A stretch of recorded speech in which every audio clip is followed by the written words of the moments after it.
Hey, what's up, friend? I'm Pastor Zach here. I'm so excited that you're exploring the idea about baptism. So, for us at the Rock Church, to me, what I believe is that baptism is for believers, and there's a lot of things that are out there, and a lot of people do baptism many different ways. And so, I'm just going to share with you what is baptism and why we do baptism the way we do.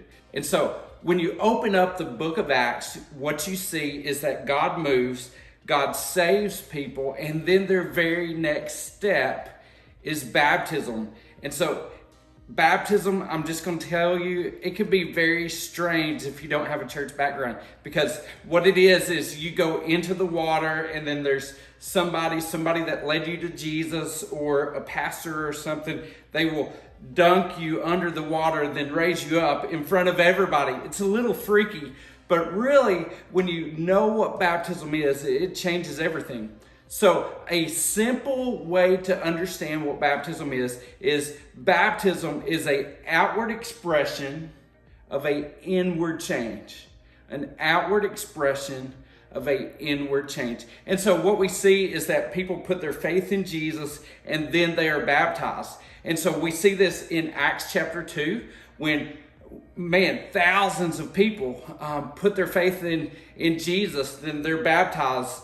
And so what we know in this is it's not steps that people do once they get to a certain level, then they are baptized. It really happens pretty quickly. Once somebody puts their faith in Jesus, then they are baptized. That's the process of what we see. We not only see this in Acts chapter 2, but you can read this more in different places in Acts, like chapter 4 and 3.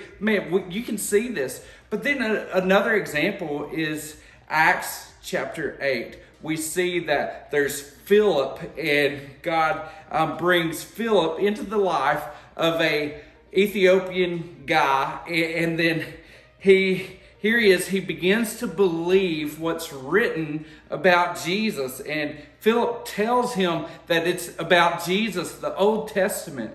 And so this Ethiopian guy, he asks, what prevents me from being baptized? And Philip, he just lets him know, as long as you believe, then you're able to be baptized. And so this is believers' baptism. This is what we believe, and this is water baptism. And so this is a beautiful picture. Here's what it is. Baptism is a beautiful picture of, like Jesus, he was placed into the tomb and then he rose from the dead.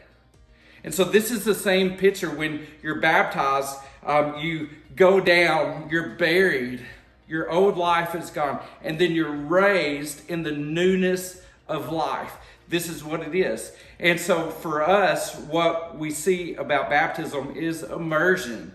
And so we see that Jesus, when he was baptized not because he needed to, but simply an example for you and I to follow.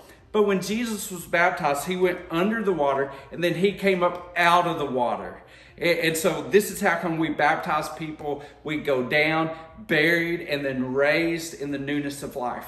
And so, if you have placed your faith in Jesus and your next step is baptism, let us know. All you have to do is text baptism to 509-215-2614, and we will follow up with you. We are excited that you are exploring about taking your next step in baptism.